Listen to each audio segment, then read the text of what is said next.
Ladies and gentlemen, Your Royal Highness, many things have been said in the last 2.5 days. The challenge is to consolidate all these ideas and to create some kind of poetry where all of us will be able to live in this wonderful global world that God gave us.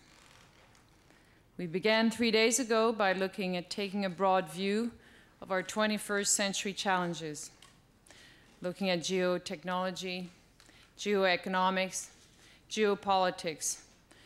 Well, it does require a new geo-mind. Maybe we're going back to the Renaissance time, where in one area, or in the Greek time, where poetry was heard, music was heard, political debate were heard, scientists worked as well with the governments. There was a language, a common language that we've forgotten about.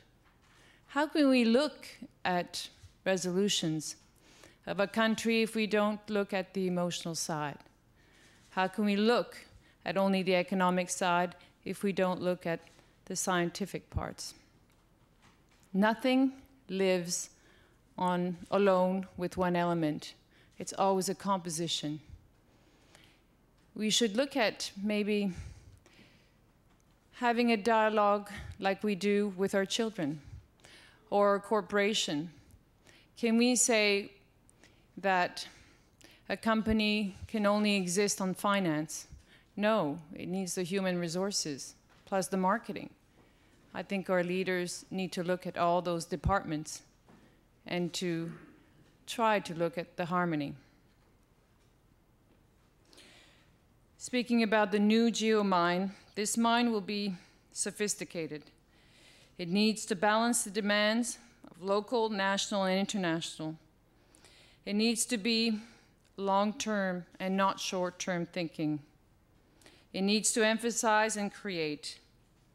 It needs to have a power to analyze that can overtake the pace of change. Who said it was going to be easy?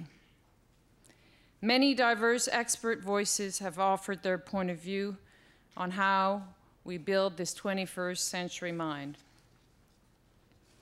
We looked in detail at the shift of redistribution of economic pie, and those are very, very difficult challenges that we're going to be facing between the West and other parts of the world.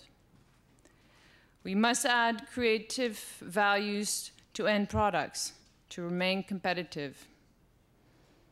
Bob Greenberg taught the lesson of Kodak. It developed pictures, but did not develop its business. Research and development could not be more important for business to survive in this competitive global market. And Ron Arad reminded us of the importance of design. Today, beauty is in the eye of the shareholder. In the geopolitical world, nothing is in isolation, like I mentioned before. We need to learn not just to live with our neighbors, but to understand them, to have a level of tolerance, humility. We spoke a lot about dialogue and how important it is. I always say to some people that tell me, well, I don't think dialogue is really important.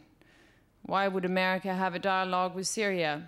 Well, what would you do? Let's be human for 1 second.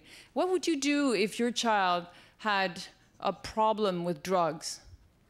Would you close the door? Or would you try to speak to the child? And even if the child closes the door 15 times, what would you do? Still try. We need to try and be persistent. And to compose with people's differences. Even if we hate their differences sometimes, it doesn't matter. It's like your children. They say things to us that we don't want to hear. But what do? We don't alienate them.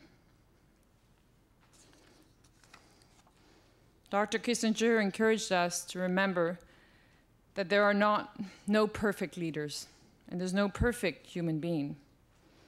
Our existing leaders need to develop the new multi-dimensional approach and multidisciplinary mind. We analyze cultural empathy. Of course, we're not the same. Thank God we're not.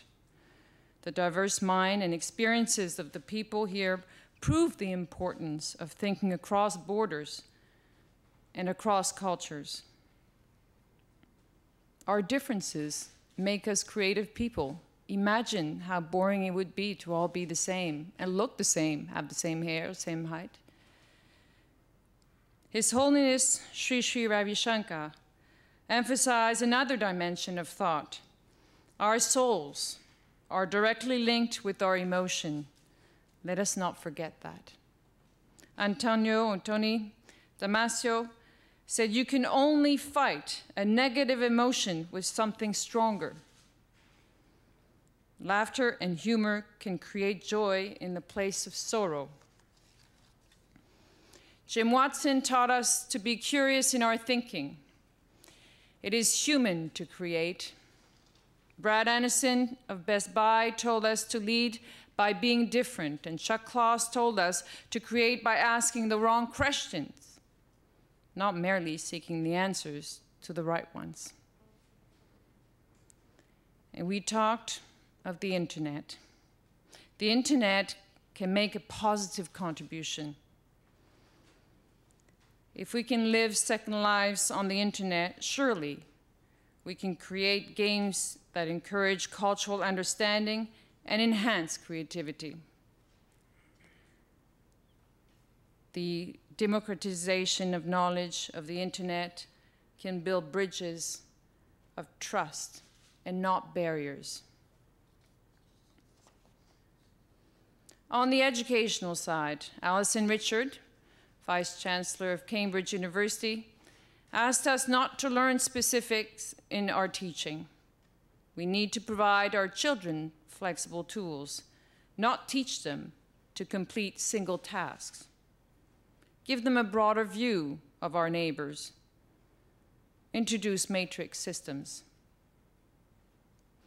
And Chuck Kloss told us to be more creative, to remember the fourth R, art. We heard from Joe Ledoux about how children's mind can change, about the power of cultural learning and memory to help us adapt the way we use our brain, harness emotion, and develop the senses. Exams like the SATs do not support the 21st century citizen.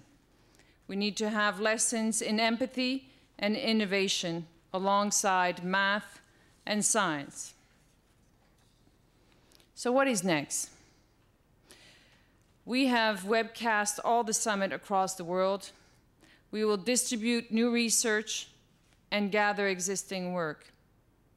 We're working with a major university to test new methods of cross-disciplinary learning and multicultural understanding.